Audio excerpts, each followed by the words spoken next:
Hey, today I'm going to talk about how every musician's worst nightmare totally just happened to me. 23 of this man's albums were nuked. All his music taken down off of streaming platforms via TuneCore pissed this man off. Terrible decision. Okay, so a little bit of a backstory or origin story is necessary. I will be very quick.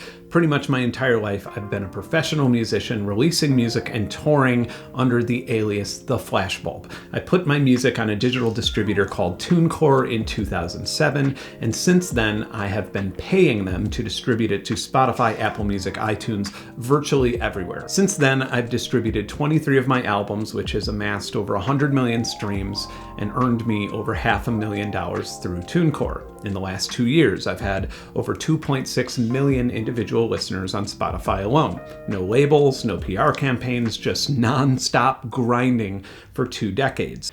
A few weeks ago, on the evening of Friday, February 9th to be exact, I pulled out my phone to reference one of my songs for a film score and noticed something was buggy with my music streaming apps because I just couldn't find my albums.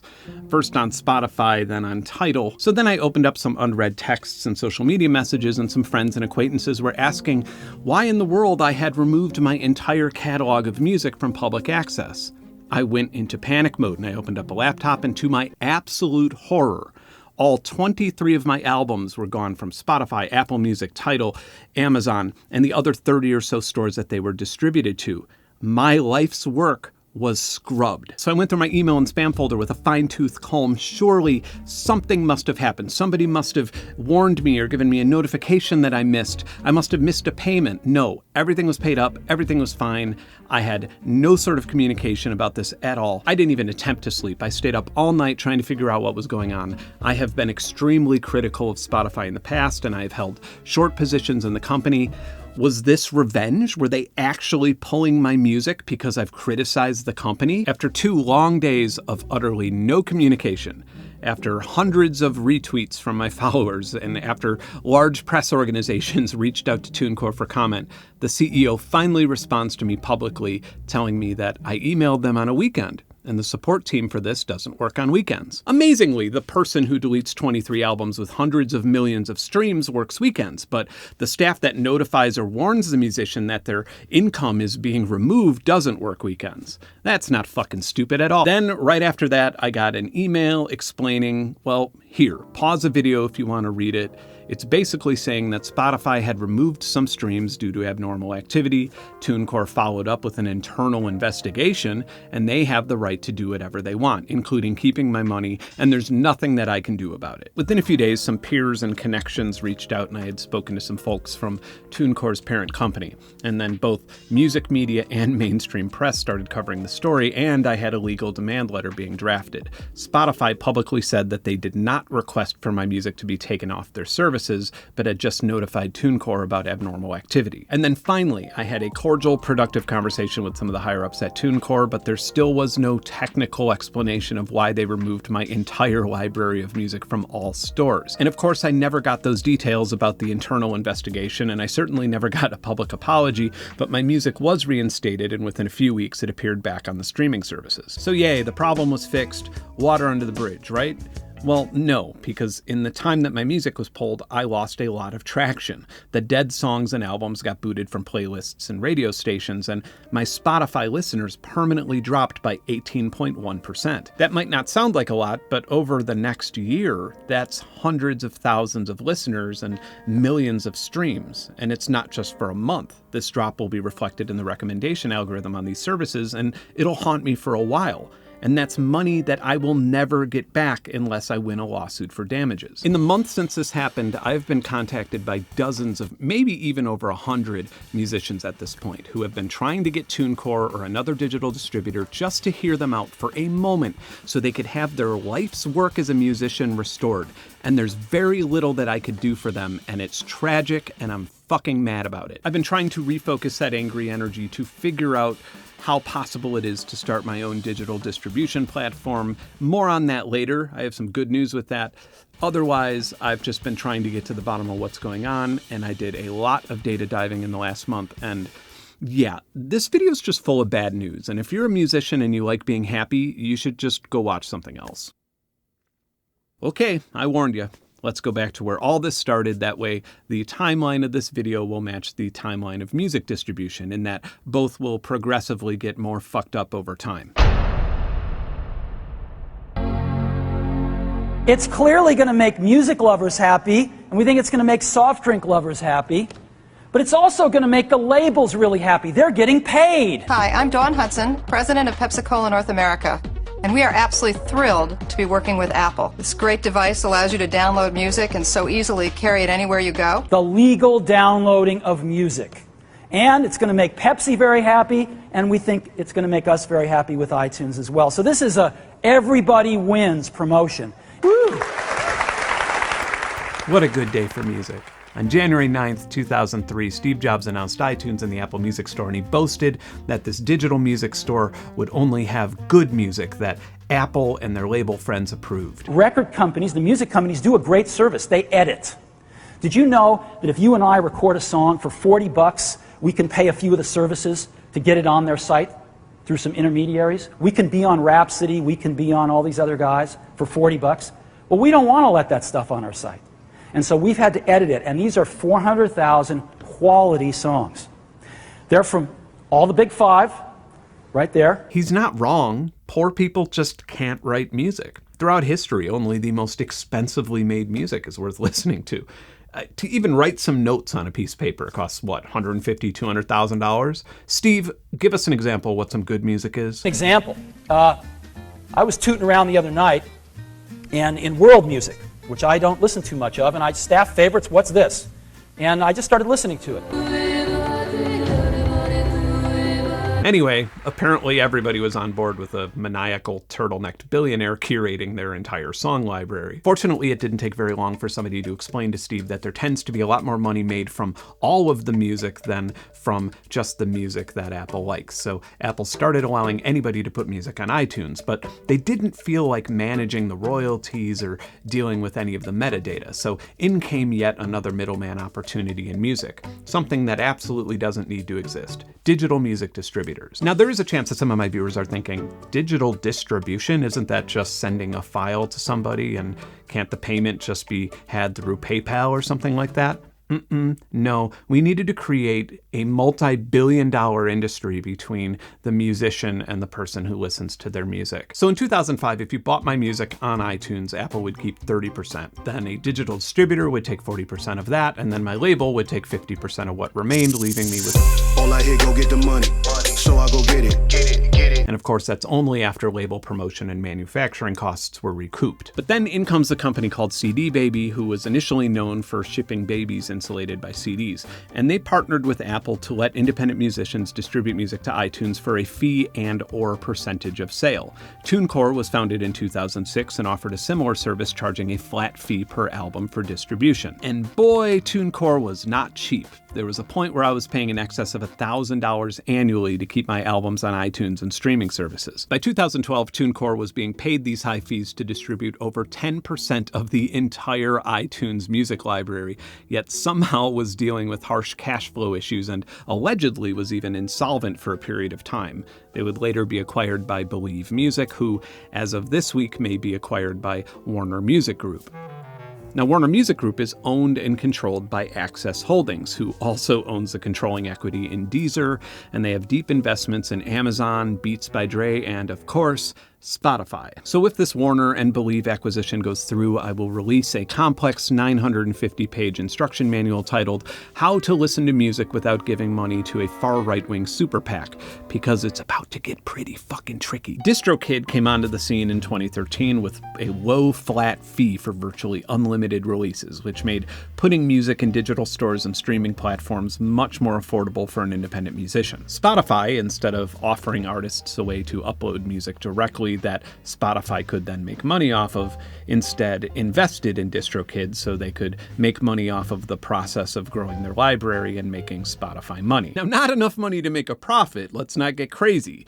This is like a pyramid scheme, but there's a hole in the side of the pyramid and money just leaks out into the fucking Nile River. Anyway, that startup investment helped quite a bit, as these days DistroKid is by far the most used digital distribution service, and at $23 a year for unlimited music distribution, that is pretty affordable. And you totally get what you pay for. There is no official public count of DistroKid's full-time employees, but ZoomInfo estimates that number to be 279. They have over 2 million artists, so even if half of their entire workforce was artist support staff, that would be over 14,000 musicians per representative. In other words, if something goes wrong, you're absolutely fucked, because it's literally more cost-effective for these platforms to not have you as a customer than it is to try and solve your issue.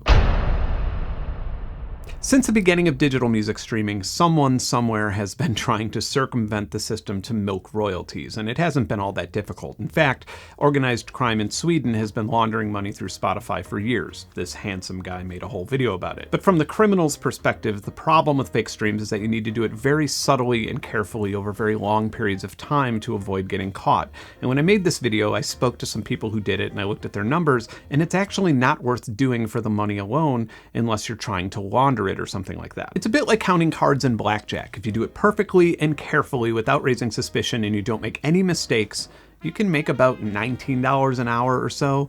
It's not really the best gig. So why are fake streams such a huge issue? So huge, in fact, that to combat fake streaming, Spotify is no longer paying royalties on music with less than 1,000 streams per year, which happens to be about 2/3 of the music on Spotify. Come to think of it, do you know what might just make an artist tempted to participate in fake streaming?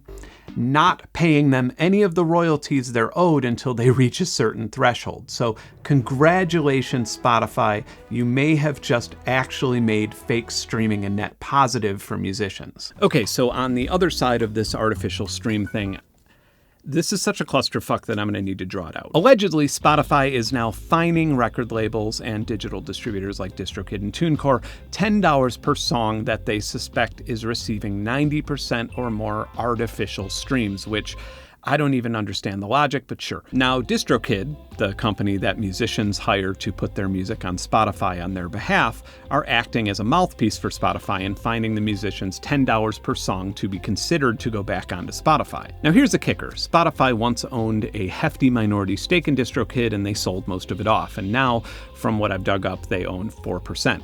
Major labels have been gifted equity in Spotify before the company even went public, and are thought to currently own as much as 20% of Spotify. So when 1/5 of Spotify is owned by the media conglomerates who make the most money from royalties, and then their solution to streaming fraud is redistributing the money from smaller musicians to those media conglomerates, and then actually having the balls to penalize musicians with monetary fines in this witch hunt, this is what's actually happening. If you are an independent musician who is participating in the streaming economy, both you and your listeners are paying these companies in the transaction of selling your music. Chances are that your intellectual property actually has negative value right now. It's absurd, but stick with me. DistroKid claimed to be distributing between 30 and 40% of all new music on Spotify. And when I dug into the sources of music on Spotify's New Music Friday playlist around that time, DistroKid was only distributing 1.34% of the music in it. In top hits, they were only distributing 0.3%. This means that you're about roughly 2,000% more likely to get featured on Spotify's top playlists if you're with a major label that partners with the service. Ready for more? I polled a few hundred musicians with music on digital distributors, and only 27% of them were making more money than they were spending on distribution fees. What this potentially means is that well over half of the musicians on streaming services are paying money for you to pay money to listen to their music. And that's not all. Out of the musicians I polled, 9% of them had at some point had their music banned or suspended from streaming services. And all of the people with the music removed were using digital distributors that collected subscription fees rather than a percentage of royalty. What's even more interesting, I asked the musicians if they have ever paid for fake streaming before, either in a way that they thought was legitimate or illegitimate at the time. and the ones who had paid for fake streams were a little bit less likely to have had their music pulled off of Spotify for fake streaming. So at least in this data, there is literally no correlation between deliberate fake streams and the artists getting accused of and punished for them. In fact, it seems like across the board, with no exceptions that I could find, when you pay to be submitted to a playlist, you're increasing the odds that you will be accused of fake streaming or fined, or your music will be nuked from streaming services. Money launderers or illegitimate services that are using botted streams need to pad their playlists with legitimate artists that have a similar low play count. And the perfect place to get that are services or playlists where indie musicians apply or pay for placement on playlists. Playlist bots like Waiver.ai have been known to use services like DistroKid's Wheel of Playlists to circumvent detection. Now I'm seeing small distributors and music promotion services pop up claiming to be safe from this.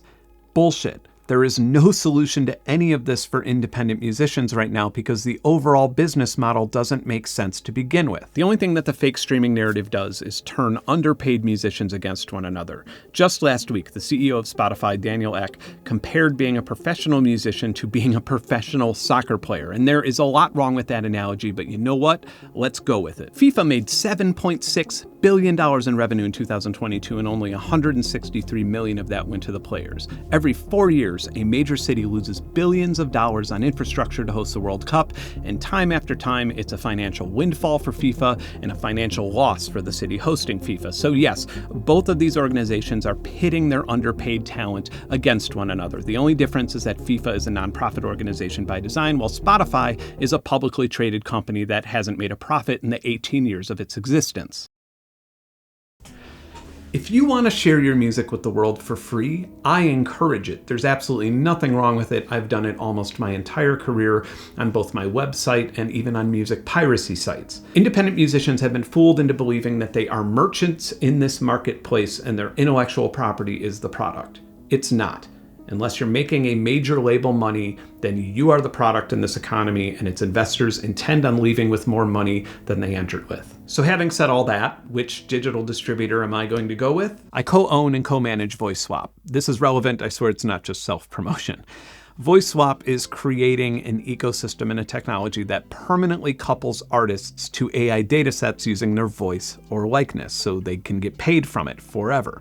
One of the checklists early on was to partner with a digital distributor like DistroKid or TuneCore that would allow us to pay our artists directly from streaming income if their likeness or voice or music was used. And after diving into how all of this works in the last month, we just filled out all the forms and certifications to distribute it to DSPs ourselves. So that's kind of a happy ending to my nightmare with TuneCore. I'm testing everything out with a few of my albums that aren't on streaming services, and if all that works out, then I'm going to bring my entire catalog over and remove the digital distribution middleman. I want to thank everybody who filled out my surveys or helped me dig up information. This channel operates as a nonprofit organization, and my Patreon is primarily what keeps it running. If you want access to tons of unreleased music or released music or field recordings or audio assets or an amazing community with monthly songwriting challenges, or if you just want to support content like this and you want to see more of it, you can join for as little as $1. Thanks for watching. Keep creating. Bye.